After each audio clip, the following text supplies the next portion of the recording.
So, good morning. Good morning, brother. Good morning. அப்புறம் எப்படி இருக்கு brother? Yeah, fine. ரொம்ப சந்தோஷம். போன முறை நம்ம நடத்த நிகழ்ச்சியில் எனக்கு நல்ல ஒரு உற்சாகத்தை தரக்கூடியதாக இருந்தது. ஸ்பிரிச்சுவலாக நானும் டெவலப் ஆகிட்டு வரேன். ரொம்ப நன்றி பாரு. இப்போ இந்த வாரத்தில் வந்து இதை கிறிஸ்மஸ் கிட்ட வந்துச்சு பாரு. ஓகே. இயேசு வந்து கடவுள் அப்படின்னு சொல்லிட்டு கிறிஸ்டின்ஸ் எல்லாம் வணங்குறாங்க. இயேசு எல்லாருக்கும் தெரியும் இயேசு கடவுள் அப்படின்னு சொல்லிட்டு. அப்படி இருக்கும்போது இயேசு வந்து இங்கிலீஷ் கார்டுன்னு நிறைய பேர் சொல்கிறாங்க. அவர் நம்ம கடவுள் இல்லை, ஃபாரின் கார்டு. இங்கிலீஷ் கடவுள் எப்படி நம்ம இந்தியா கடவுள் அப்படின்னு ஒப்பீனியன் இருக்குது. அப்போது சிலர் வந்து யூதர் அவர் யூதர்களுக்கு தான் கடவுள் அப்படின்னு சிலர் இருக்குது. அந்த மாதிரி சூழ்நிலை இயேசு வந்து யாருக்கு கடவுள்? நமக்கு வந்து பல்சமய எல்லா மதமும் சம்பந்தம் அப்படின்னு எல்லாரும் ஆரம்பிச்சு போகிறோம். மனிதாபத்தை பார்க்குறோம், அன்பை பரப்புகிறோம். அப்போ இயேசு வந்து எப்படி இந்த காரியத்தை அவர் எப்படி செஞ்சார், அவர் என்ன சொன்னார், சமயங்களோட ஒற்றுமையை பற்றி அவர் என்ன சொன்னார் அப்படின்னு சொல்லிட்டு. What do you say? Jesus is the foreign. India, fully the Hindu. India is only for Hindu people.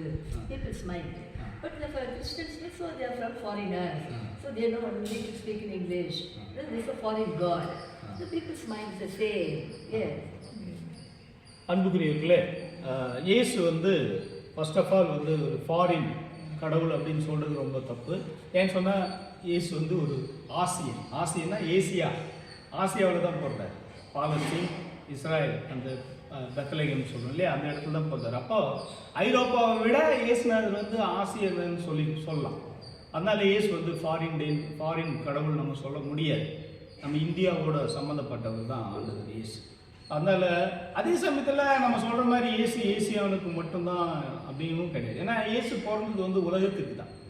உலகிற்கெல்லாம் நற்செய்தி தரவே வந்தவர்னு சொல்லிட்டு நற்செய்தி எழுதியிருக்கு. அதனால் இயேசு பிறந்தது வந்து எல்லாருக்கும், அமெரிக்காவுக்கும் சரி, ஆப்பிரிக்காவுக்கும் சரி, ஆசியாவுக்கும் சரி, ஐரோப்பாவுக்கும் சரி, ஆஸ்திரேலியாவுக்கும் சரி, எல்லா இடத்துக்கும் தான் ஆண்டவர் சொந்த கடவுளாக இருக்குது. உலகமெங்கும் என்று நற்செய்தி பறைசாற்றுகள் சொன்னதுனால இயேசு வந்து அவர் எல்லாத்துக்கும் சொந்தமானவராக இருக்கிறார்.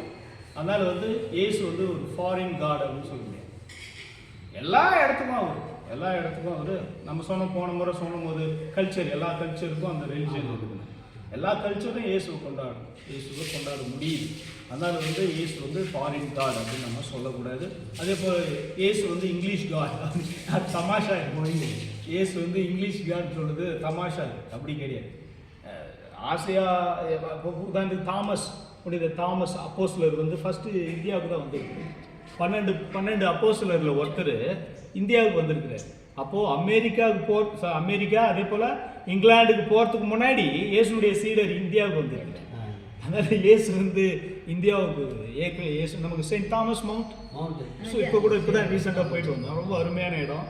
தோமையார் அங்கே தான் நமக்காக நற்செய்தி சொல்லியிருக்கிறாரு. அங்கே இறந்துருக்கார் தோமையார், செயின்ட் தாமஸ். சாந்தம் சொல்கிறோம். சாந்தம்னா என்ன அர்த்தம்? செயின்ட் தாமஸ், அதனுடைய ஷார்ட்டான வார்த்தை தான் சாந்தம். அப்போ பாருங்க, இயேசு வந்து ஃபாரின் கார்டு நம்மளாம் சொல்ல முடியாது, சொல்லக்கூடாது.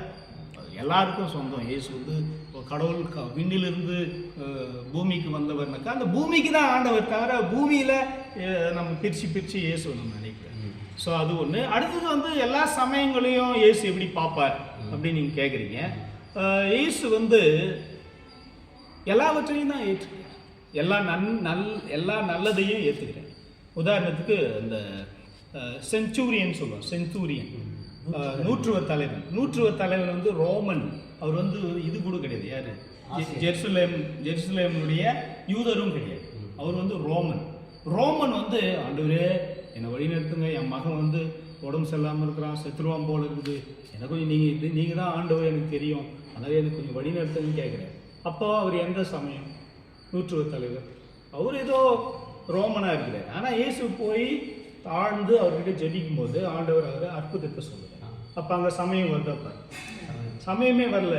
பக்தி இருக்குதா, விசுவாசம் இருக்குதா, கடவுள் மேலே நம்பிக்கை இருக்குதா அப்படின்ற எண்ணம் தான் ஆண்டவர் எதிர்பார்க்குறாரு. தவிர சமயங்கள் சம்பிரதாயங்கள்லாம் நமக்கு வந்து உதவி செய்யும். ஆனாலும் நம்ம உள்ளத்தில் உண்மை இருக்கணும், நீதி இருக்கணும், ஜஸ்டிஸ் நீதி இருக்கணும், அன்பு இருக்கணும், தாழ்ச்சி இருக்கணும். கடவுளை பார்த்து நம்ம வந்து திமிரா சொல்ல முடியாது. என்னை காப்பாற்று, என்னை காப்பாற்று அப்படின்னு சொல்ல முடியும். ஆண்டவரே என்னை கொஞ்சம் வழி நடத்துங்க அப்படின்னு நம்ம எப்பவுமே தாழ்ச்சியோடு கேட்கும்போது தான் ஆண்டவர் நமக்கு அற்புதத்தை தருவார். இது வந்து யாரு? செஞ்சுரியன் யாரு? யூதர் கிடையாது, வேற சமயத்தை சார்ந்தவர். அதே போல கனானேய பெண் அவங்களும் வந்து ரத்த போக்கில் ரொம்ப நாளாக அவதிப்படுறாங்க. ஆனால் அந்த அம்மா என்ன சொல்ல, இயேசு கிட்ட பேச முடியல, அவ்வளோ ஜனம். அந்த இடத்துல போய் ஒரு ஓரமாக ஆண்டோடைய ஒரு துணியை போய் அப்படி தொட்டா போதும் நான் குணமடைவோன்னு நினைக்கிறாங்க. அவங்க என்ன தொடுறாங்களோ என்ன செய்கிறாங்களோ அது அப்படியே நடக்குது. பாருங்க, நம்பிக்கை பாருங்க, நம்பிக்கை தான் பெருசு கடவுள். அது எல்லா சமயங்களிலும் நம்பிக்கை இருக்குது தான், அது உண்மையோடு இருக்கும். உண்மையோடும் அன்போடும் ஆவியோடும் ஆண்டவர் வந்து ஜெபம் பண்ண சொல்றாரு. அது நம்ம யோவான் நற்செய்தியில நம்ம பார்க்கணும். யோவான் நற்செய்தியில நம்ம 4வது அதிகாரத்தில் சமாரி ஊமையில் ஆண்டவர் ஊமை கிடையாது, சமாரி பெண் வழியா ஆண்டவர் வந்து அதை சொல்றாரு இல்லையா? ஆண்டவர் வந்து உண்மையிலும் நீதியிலும் வழிபடணும், உண்மையிலும் ஆவியிலும் நம்ம வழிபடணும்னு சொல்றாரு. அது எல்லாருக்கும் தேவைதான். சும்மா பொண்ணும் பொருளும் இந்த உலகத்துடைய பணத்துக்காகவே ஆசைப்பட்டு நம்ம சமயத்தை பயன்படுத்தக்கூடாது. நிறைய பேர் அப்படிதான் பண்றாங்க, அரசியலுக்காகவும் பணத்துக்காகவும் அந்த சமயத்தை பயன்படுத்துறாங்க. அந்த மாதிரிலாம் செய்யக்கூடாது, ரொம்ப தப்பு. கடவுள்ன்ற பேர் ரொம்ப பெருசு. அந்த கடவுளை வந்து சும்மா கையில பாக்கெட் மாதிரி வச்சுக்கின்னு உலகத்தை வந்து சமயத்தை பயன்படுத்துறது ரொம்ப ரொம்ப தப்பு.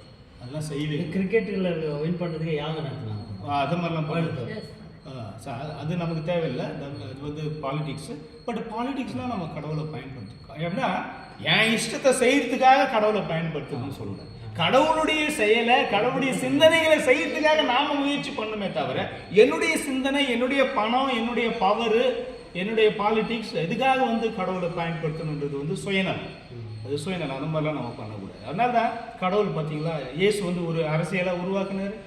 எந்த ஒரு அரசியலும் ஒரு சாதாரண மீன் பிடிக்கிற அப்போஸ்தலர்களை தேர்ந்தார். சாதாரண கூலி வேலை செய்கிறவங்களை கூப்பிட்டு அவங்கள ஆண்டவருடைய பிள்ளைகளாக மாற்றுறாரு.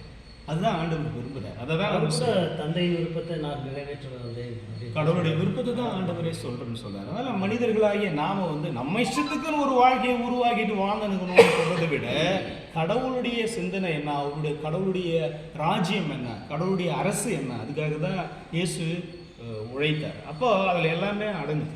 அது நம்ம ஏற்கனவே சொன்ன போல் செஞ்சுரியன் 100 தலைவனும் சரி, கனானிய பெண்ணாக இருந்தாலும் சரி, மற்ற ஆட்களாக இருந்தாலும் சரி, எந்த சமயத்தில் இருந்தாலும் சரி, உண்மையும் நீதியும் அன்பும் அங்கே இருந்தாக்கா கடவுள் ஆட்சி செய்கிறார். அவங்கள வந்து தேடி அன்பு செய்கிறார். பார்த்தீங்களா, இயேசு அப்போ அவருடைய சமயத்தில் எல்லா சமயம் தான் இருந்தாங்க. இஸ்ராயல் குலத்தார்னா யார்? அந்த யூதர்களாக இருந்தாங்க. அப்புறம் இவங்க இருந்தாங்களே நிறைய ரோமையர்கள் இருந்தாங்க. அதே போல் கிரேக்கர் அதிகமாக இருந்தாங்க. கிரேக்கத்தில் அப்போலோ அந்த மாதிரி பல சமயங்கள்லாம் இருந்துச்சு. பட் இருந்தாலும் அவனுடைய உண்மையும் அவனுடைய சிந்தனையும் அவனுடைய நன்மையும் அவன் மனசில் இருக்குதான்னு ஆண்டவர் பார்க்குறார். ஸோ அதுதான் இயேசு அதை விரும்புகிறார். ஸோ இயேசு வந்து இந்த சமயம் தான் வேணும்னு சொல்கிறத விட, நீ எந்த சமயத்தில் இருந்தாலும் உண்மையும் நீதியும் அன்பும் இருக்குதா, உண்மையான சிந்தனையோட கடவுளை தேடுறியா அப்படின்னு தான் ஆண்டவர் அதை கேட்குறேன்.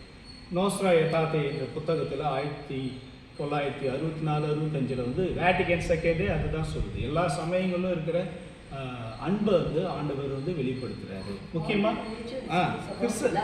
கிறிஸ்டியானிட்டியில் வந்து உண்மையாகவே ஆண்டவர் வெளிப்படுத்துகிறார். எப்படின்னா, இயேசு இந்த உலகத்தில் பிறந்திருக்கிறார். மற்ற சமயங்களிலும் கடவுள் ஏதோ பேசுகிறாரு, ஏதோ நல்லது பேசுகிறாரு. அதை நம்ம புரிஞ்சிக்கணும் அப்படின்னு தான் சொல்கிறாங்க. அதனால் வந்து இயேசு வந்து உண்மையானவர், அன்பானவர்.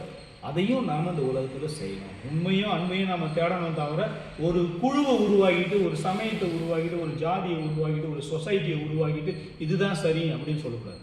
எல்லா இடத்துலையும் கடவுள் இருக்கிறார், எல்லா சமயங்கள்லையும் கடவுள் இருக்கிறார். ஆனால் அது உண்மையான மக்களாக இருக்கிறாங்களா, உண்மையான மனத்தோடு அவங்க வாழ்கிறாங்களான்னு தான் ஆண்டவர் அதை வைக்கிறார். ஸோ அதுதான். அதே போல் இன்னும் மறந்துட்டேன், கிறிஸ்மஸ் வர நேரத்தில் இன்னொரு முக்கியமான விஷயம் என்னென்னா, இயேசு குழந்தையா பிறந்தப்போ 3 ஞானிகள் இயேசுவை தேடி வந்துட்டாங்க. அந்த 3 ஞானிகள் எங்கன்னு தெரியுமா வராங்க? கீழ் திசையிலிருந்து வராங்க. கீழ் திசை என்ன? ஈஸ்டர்ன் வேர்ல்டுனா நிறைய சமயங்கள் உருவாக்கிற இடம் எது? ஈஸ்ட் தான். ஈஸ்ட். உதாரணத்துக்கு நம்முடைய ஆசியாவில் தான் எக்கச்சக்கமான சமயங்கள் உருவாகி இருக்கிறது. எல்லா சமயங்களும், ஈவன் இஸ்லாமாக இருந்தாலும் சரி, யூத சமயமாக இருந்தாலும் சரி, சொராஸ்ட்ரியனாக இருந்தாலும் சரி, பாஹாய் இதுவாக இருந்தாலும் சரி, கிறிஸ்டியானிட்டியாக இருந்தாலும் சரி, அதே போல் இந்து சமயமாக இருந்தாலும் சரி, பௌத்தமாக இருந்தாலும் சரி, சீக்கிய சமயமாக இருந்தாலும் சரி, பௌத்த சமயம், நிறைய சமயங்கள் தோன்றியது வந்து ஈஸ்ட் தான். ஈஸ்ட்னா கீழ் திசையில். அந்த கீழ் திசையிலேருந்து அந்த 3 ஞானிகள் வந்திருக்கானா, அவங்க எந்தெந்த சமயத்திலிருந்து வந்திருப்பாங்க. அப்போ பாருங்க, இயேசுனுடைய அந்த குழந்தை பிறப்பு வந்து இந்த உலகத்துக்கு நற்செய்தி தருது. உலகத்தில் இருக்கிற எல்லா சமயமும் அங்கே சங்கமிக்கின்றன. எல்லா சமயங்களும் வந்து ஒன்றா வருது அப்படின்னு நம்ம சொல்லலாம். 3 ஞானிகள் என்ன நமக்கு எடுத்துக்காட்டுது? அந்த பிலாசபர்ஸ். அவங்க வந்து ஞானிகள்னு சொல்லலாம், மற்ற சமயங்களுடைய தலைவர்கள்னு சொல்லலாம். எனவே பல இடத்துலேருந்து வந்துருக்காங்க குழந்தை இயேசுனாக்கா, அது உண்மையாக தேடி இருக்கிறாங்க. ஒரு நட்சத்திரத்தை வச்சு அவங்க தேடி இருக்கிறாங்க. சொன்னால் நட்சத்திரத்தை பற்றி நம்ம இந்தியாவில் அதிகமாக சொல்லுவாங்க, 4 நட்சத்திரம்லாம் சொல்லுவாங்க. அப்போ அந்த நட்சத்திரத்தை தேடி இருக்கிறாங்களா யார்? அந்த 3 ஞானிகள்.